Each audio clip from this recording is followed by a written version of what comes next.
first film I worked on was, I was at school. I was going to be an architect because Dad was a builder, and I was going. And there's a cameraman who Dad had put an extension on his house, and he hadn't paid him, I don't think. So he rang up to say he wanted an assistant, and I was just 15. And Mother knew that I didn't want to be an architect and I didn't want to go into the building trade. So she said, well, one of my boys can do it. That was me. Dad said no because they were a bunch of harridans and gypsies in the film industry, so he didn't want me to be in it. But anyway, she persuaded him. And I went to work for Bill Shenton as his assistant. Just two of us, that was. And we made 2 silent films, 1929, our gang, American comedies, with the Ray boys. There were 15 of them. And I acted in that as well, as a still man in the rugby football. And Jack and the Beanstalk we did. I was in the cow, arse part of the cow, ordered in. And the director was called Ray and his wife was producer. I was with them for about a month, I suppose, altogether, at Shepperton, on the old Shepperton, on the lot. And from then I went to France, and did 10 pictures on French boxing, and then I went to Gainsborough on my first sound film with Bill Shenton.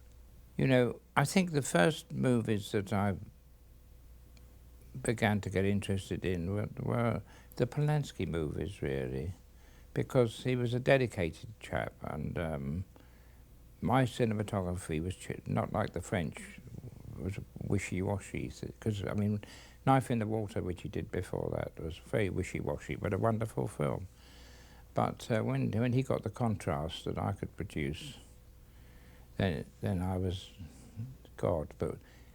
And I must say that on Repulsion and Cul-de-sac, I loved going in the morning and I hated going home at night, and I didn't like weekends off. I got so into this that I can say that one of my very exciting things, that after that I did Macbeth with him, and a film called A Day on the Beach, which he produced. And I would have gone on with Roman longer, but for the fact that I think it's wrong to stay too long with one director. And then the first film that came up was The Omen, with Richard Donner, who'd come off the Kojak series type films, and after that Star Wars, and after that it was one after another until 1978 really. But I think every film I'd made was interesting.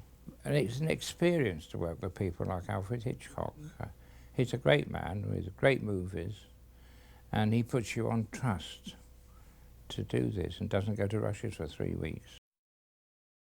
Well, I think I did it because I did a film with him called It's Trad Dad, which was a mad sort of musical, which honestly, if you ask me to remember anything about it, I don't remember a lot about it. But I do remember we got up to all sorts of funny tricks, but it was because of that I met him. I hate to say it, but Dennis made it clear today as production manager, I suppose, that we weren't a completely 100% organised film. This film, as I said, was, as they used to say, kick, bollock and scramble.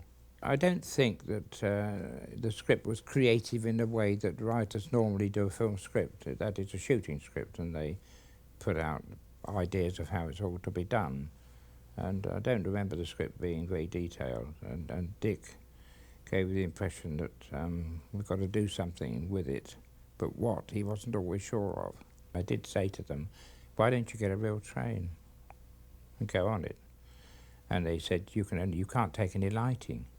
But eventually I got permission to put a 5 kilowatt generator on, and I said, I'll do it with that, which I did, which is amazing, really.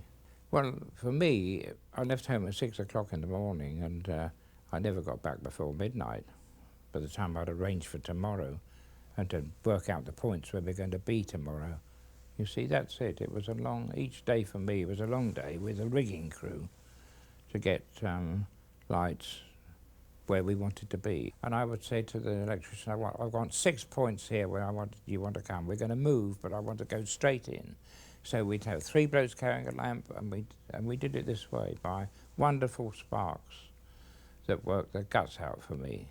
And as I said, I wore carpet slippers because I had to go up to the top there and down the side. I was worn out. I was taking Benzedrine tablets too. I admit to that. You know, sometimes I would say, have you got an old 120 arc? And Lees would provide one, and I'd use that as a key light. That gave you that lovely crisp hard edge. And that's a key light on the actor, whatever happens. And wherever they might be, whether they're in a mine or somewhere else, you've got to make a magic light come and be right. You see, that's my own little secret side, which I did. And I think with the boys, in this film, they all have a personality, and they're all different. They're not the same. And they're good-looking, aren't they? They're a good-looking crowd, and they're singing lovely songs. I'd listened to their music when I heard and liked it. I thought they were a very creative bunch of boys. So I did have an interest in them in that way. We disturbed people to some extent, didn't we? And I believe that I helped a good 40% of it with my lighting, you understand me? More than just the direction of the film. I think that the look of it is important. What I've got to look back on as a cameraman is I've been abroad. I've been to Australia, to America, to the Middle East and the Far East, and it's been an experience, you know, a great experience, and I think I'm lucky to have that to think about. You know, this is all part of something better than sitting behind an office desk or something all your life and doing absolutely nothing.